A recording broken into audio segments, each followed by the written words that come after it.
Welcome to my channel, like and subscribe ya.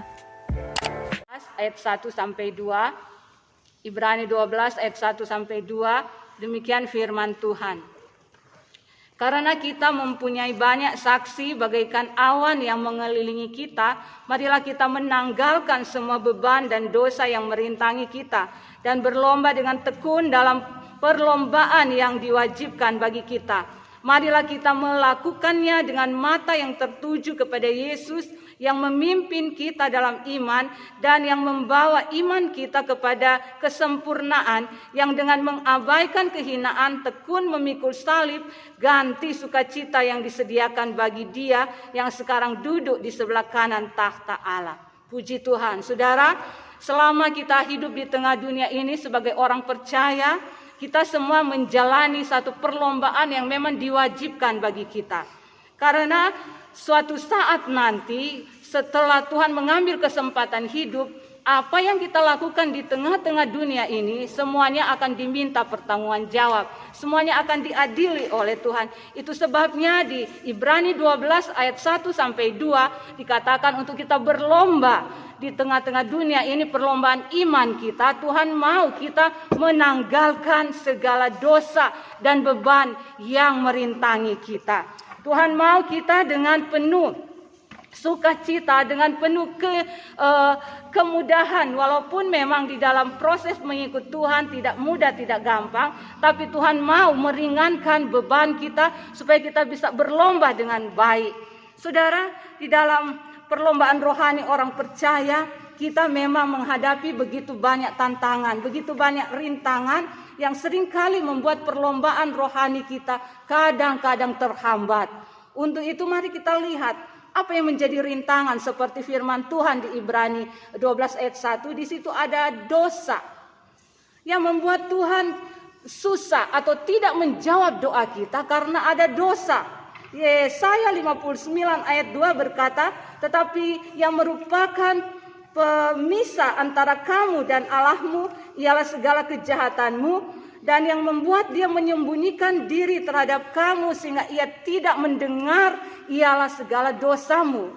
Jadi selama ini kadang mungkin Tuhan belum menjawab atau tidak menjawab doa kita karena ada halangan, ada rintangan oleh karena dosa kita, oleh karena kejahatan kita. Untuk itu Tuhan mau bereskan dosa kita, bereskan kejahatan kita.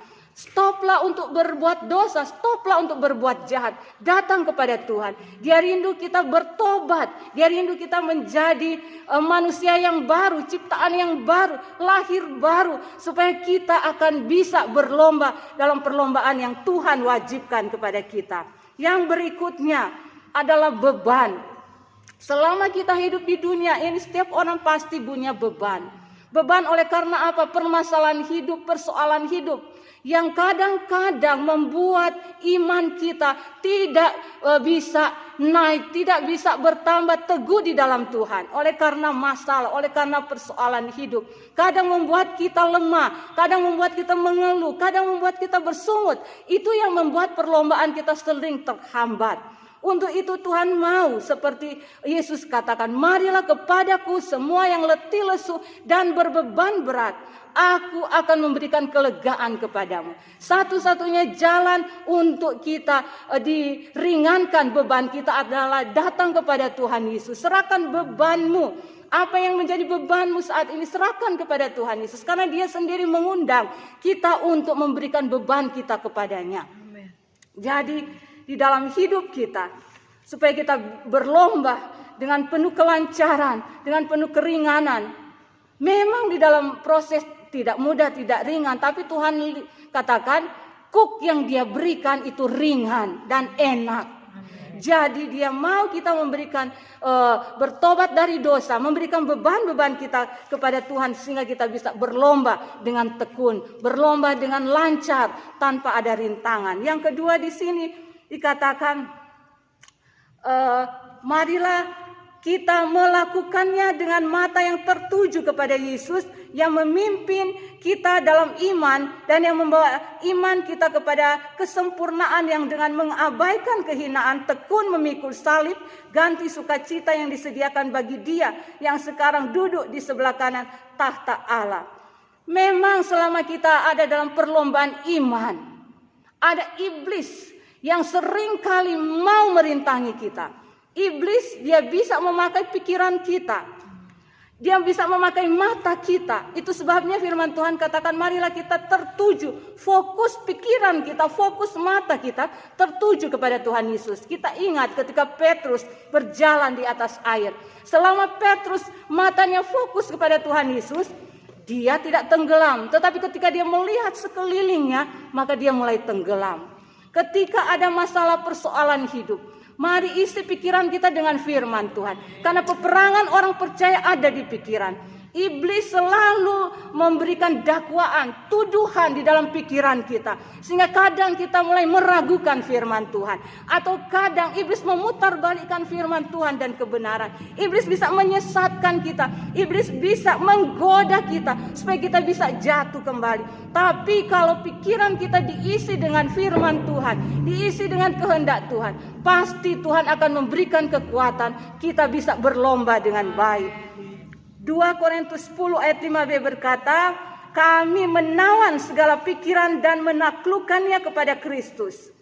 Pikiran harus ditawan dan ditaklukkan ke dalam Tuhan Yesus. Ketika pikiranmu mulai melemahkan imanmu, mari perkatakan firman, tawanlah, taklukkan pikiranmu. Atau akan membawa engkau kepada dosa, atau akan membawa engkau kepada kejahatan. Taklukkan, tawan pikiranmu. Tuhan memberikan kekuatan, Tuhan memberikan Roh Kudus yang menolong kita. Sehingga kita tetap mampu untuk ada di dalam perlombaan iman yang diwajibkan kepada kita. Bahkan juga kita lihat Daud, dia katakan apabila bertambah banyak pikiran dalam batinku, penghiburanmu menyenangkan jiwaku. Mazmur 94 ayat 19. Ketika pikiran bertambah banyak dengan segala pergumulan hidup, permasalahan hidup, persoalan hidup, maka larilah kepada firman Tuhan. Daud katakan penghiburan dari Tuhan itu saja yang menyenangkan jiwa kita. Hanya Tuhan, hanya firman-Nya yang bisa menenangkan, yang bisa menyenangkan jiwa kita. Karena Tuhan senantiasa setia dengan segala janji-janjinya. Dia tidak akan membiarkan engkau, Dia tidak akan meninggalkan engkau. Dia adalah gembala yang baik. Sehingga engkau tidak perlu takut karena tangan Tuhan memegang engkau, memberikan engkau kemenangan. Itu janji-janji Tuhan yang harus kita isi di pikiran kita. Yang kedua, marilah kita melakukannya dengan mata yang tertuju kepada Tuhan. Memang seringkali fakta tidak sesuai dengan harapan. Fakta selalu berkata lain. Tapi ingat, kita melihat dengan pandangan iman, pandangan rohani. Paulus katakan, kami hidup bukan dengan melihat, tetapi dengan percaya. Orang percaya harus hidup dengan kepercayaannya yang lebih kepada Tuhan. Mungkin keadaan sekelilingmu tidak mendukung engkau. Keadaan sekelilingmu melemahkan imanmu. Tapi biarlah iman percayamu lebih bangkit di dalam Tuhan. Karena hidup kita bukan melihat. Hidup kita adalah percaya atas setiap firman Tuhan, atas setiap janji-janji Tuhan. Mungkin saat ini dokter memvonis engkau dengan satu penyakit yang mungkin sangat mengerikan. Perkatakan firman Tuhan. Oleh bilur-bilur Tuhan Yesus, aku sudah sembuh. Mungkin sekarang engkau tertutup jalan, engkau tidak tahu harus berbuat apa. Tuhan katakan pada saat engkau dicobai, Tuhan akan memberikan jalan keluar. Pencobaan yang engkau alami itu pencobaan biasa, tidak akan pernah melebihi kekuatanmu. Aku sekali-kali tidak membiarkan engkau, aku sekali-kali tidak akan meninggalkan engkau. Mungkin saat ini engkau lagi ada dalam kebangkrutan, ekonomimu lagi lemah. Tuhan katakan, aku yang kaya rela jadi miskin agar kita semua yang miskin dijadikan kaya. Tuhan akan memberikan apa yang menjadi kebutuhanmu sesuai dengan kekayaan kemuliaan Tuhan. Ini harus kita perkatakan. Ini firman yang harus kita lihat. Bukan keadaan, bukan situasi kondisi yang seringkali melemahkan iman kita. Mungkin kita melihat orang-orang terdekat kita yang sudah berbuat jahat, jauh dari Tuhan. Dan kadangkala kita tidak tahu harus bagaimana cara untuk mereka bertobat. Bagaimana cara mereka datang kepada Tuhan. Percayalah di dalam Tuhan. Bahwa Tuhan mampu mengubah mereka. Tuhan mampu menarik mereka kepadanya. Menjadikan mereka ciptaan yang baru. Karena apa di sini dikatakan?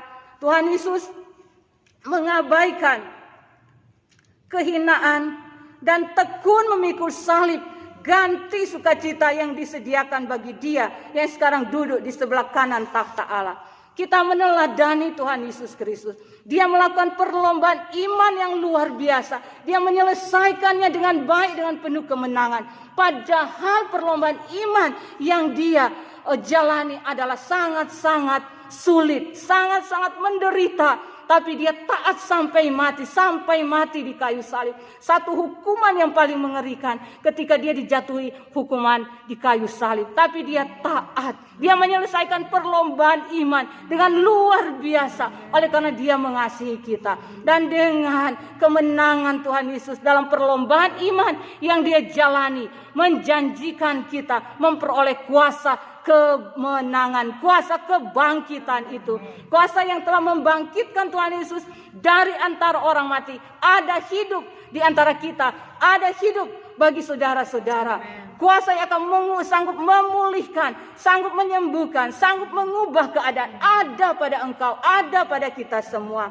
Untuk itu, marilah kita dengan tekun. Tuhan Yesus tekun menjalani perlombaan yang diwajibkan. Mintalah Roh Kudus untuk memberikan kekuatan, kemampuan sehingga kita bisa berlomba dengan baik. Sampai bisa mengakhiri perlombaan dengan kemenangan. Seperti juga Paulus, aku telah mengakhiri pertandingan iman dan aku telah memperoleh upah.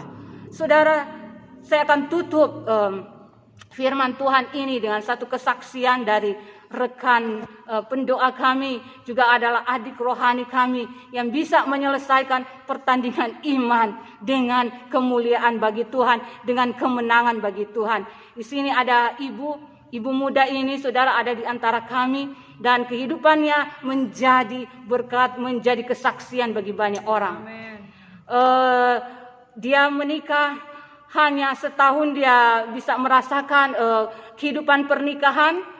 Anaknya satu, suaminya meninggalkan dia. Suaminya lari ke dunia. Hidup dengan perempuan lain. Bukan cuma hidup dengan perempuan lain, tapi bergaul dengan kuasa gelap. Dengan cara menuntut ilmu kegelapan. Sehingga suaminya menjadi orang yang sakti. Jika ada orang yang memukul, itu tidak dirasakannya. Bahkan jika ada orang yang menikam dengan pisau atau mengiris, itu tidak akan mempan. Ada banyak kuasa kegelapan yang dia pelajari dan sudah hidup di dalam kehidupannya. Dia meninggalkan Tuhan, dia hidup di dalam dunia yang jahat. Tetapi bersyukur kepada Tuhan, istrinya adalah seorang yang takut Tuhan. Memang awalnya, saudara, karena masih muda, kadang-kala masih pikiran manusia sering datang. Tapi syukur dia ada di komunitas yang baik.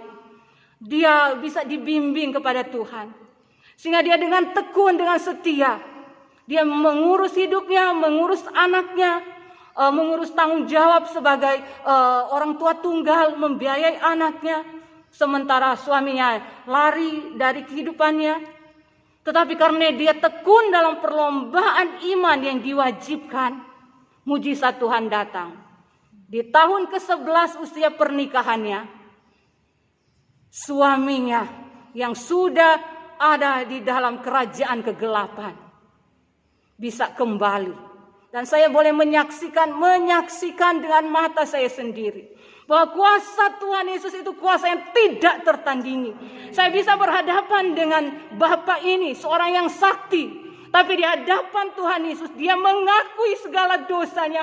Dia mengakui bahwa dia itu tidak punya apa-apa. Dia tidak berarti. Dia dilepaskan dari segala kekuatan, dari segala kuasa-kuasa kegelapan. Dia hancur hati di hadapan Tuhan Yesus.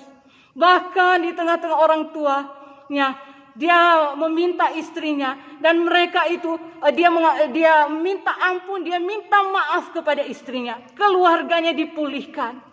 Dan kami bisa melihat kasih Bapa yang luar biasa kembali lagi kepada Bapa ini, Bapa muda ini. Sehingga dia yang dulunya hilang, dia boleh kembali lagi kepada Bapa. Kami bisa menyaksikan bagaimana pertobatannya, penyerahan hidupnya kepada Tuhan. Dia seorang yang gagah perkasa, seorang yang sakti, seorang yang ilmu kegelapannya tidak tertandingi. Tapi pada akhirnya dia mengakui hanya Yesus Kristus Tuhan, kuasanya tidak tertandingi. Kuasa kebangkitannya luar biasa. Dan kuasa kebangkitan itu akan menjadi bagian saudara-saudara jika percaya. Percaya datang kepada Tuhan Yesus. Akui dia adalah Tuhan, dia adalah juru selamat dunia. Dia satu-satunya Tuhan yang hidup. Maka dia akan menyelamatkan engkau. Kami bisa melihat pertobatannya. Kami bisa melihat bagaimana Tuhan melepaskan Bapak ini dari kuasa kegelapan, dari segala ilmu-ilmunya yang begitu banyak. Tapi bersyukur kepada Tuhan, jiwanya boleh terselamatkan. Keluarganya dipulihkan. Dia minta maaf, dia bertobat, dia minta maaf terhadap istrinya. Padahal 6 bulan, sebelum 6 bulan saudara, dia sudah minta digugat cerai. Istrinya digugat cerai. Ada banyak kali istrinya digugat cerai. Tapi karena istrinya cuma melakukan perlombaan iman yang tekun kepada Tuhan, maka Tuhan menjawab istrinya. Tuhan memulihkan rumah tangganya, menjadi kesaksian bagi banyak orang. Nama Tuhan Yesus ditinggikan, dimuliakan. Jadi saudara, jika saat ini mungkin engkau punya permasalahan yang luar biasa, engkau mulai menyerah, bahkan mulai depresi, bahkan mungkin mulai meragukan Tuhan Yesus dan kuasa Tuhan, bertobat, datanglah kepada Tuhan. Dia sanggup mengubah engkau, dia sanggup memulihkan engkau, dia sanggup mengubah kembali kematian rohani menjadi kehidupan yang indah, kehidupan rohani yang indah di hadapannya. Amin firman Tuhan.